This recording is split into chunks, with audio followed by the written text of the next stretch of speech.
I don't think anybody really realized how bad it was going to be. It was a wonderful gift that our building was here and it was fine, and I believe that with great gifts come great responsibility. The Covenant House with its emergency generator, food and water became a sanctuary for hurricane victims, young and old. I had turned the building over to the police to help assist in the recovery effort. The people that were working the hardest to save the most lives were really a hard time making it themselves. The U.S. Marshals ended up coming in here and setting up in our administrative building. The city was in great need of services. Our facility now is a community service center. There was only a few facilities that was functional, so I knew that this was something we had to do. Not only has Covenant House accepted us as an agency to collaborate with, but they've taken some of our staff and housed them here when they didn't have somewhere to stay.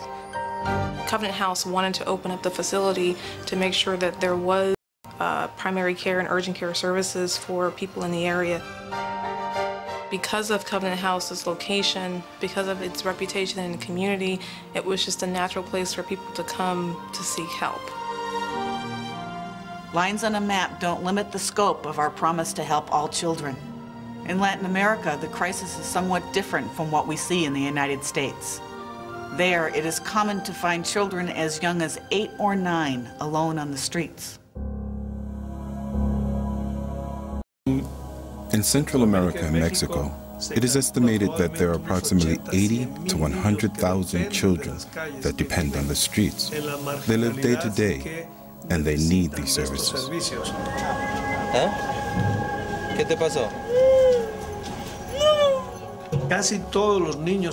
Almost all of the boys and girls that we work with have had problems with drugs.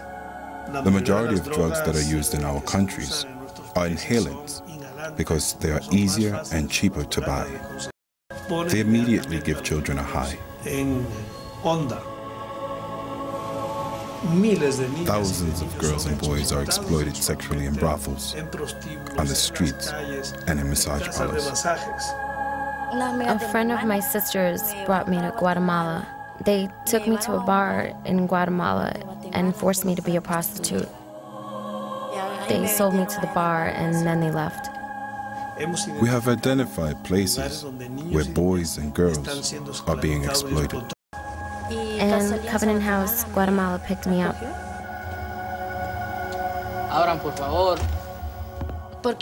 They came one time to pick up the minors. They told me to say that I was 19, but I told Covenant House that I was 14 because I wanted to go home.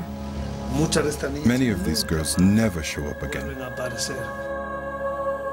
Thousands of children migrate towards the United States looking for better life opportunities. Kids that are 12, 14, 15 years old. Children are often exploited for labor. They work at garbage dumps, they work at the market, they don't attend school, and they have no chance of participating in activities.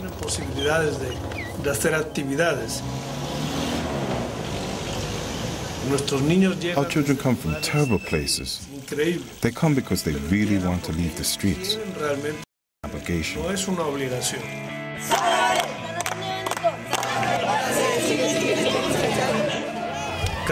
Covenant House offers respect, a place where you can be yourself, where you are recognized, where you are loved, a chance to study, to grow with others just like you.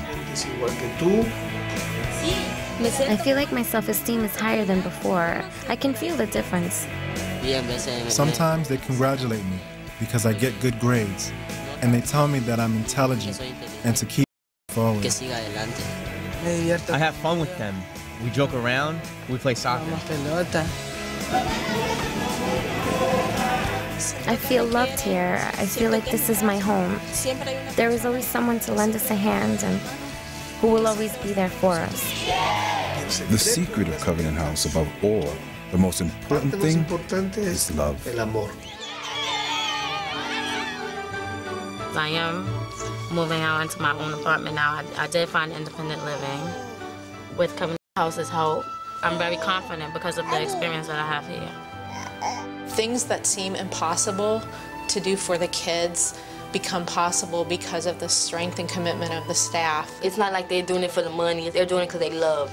The staff love us. They really love us here. The founders of Covenant House used the covenant between God and his people as the symbol. That love is everlasting. It's unconditional. And I think in the end, the power of that is greater than anything that we do necessarily for our young people. It is only through the gift of God that a youngster who has been abused or neglected all his life can start to trust again. It happens every day at Covenant House.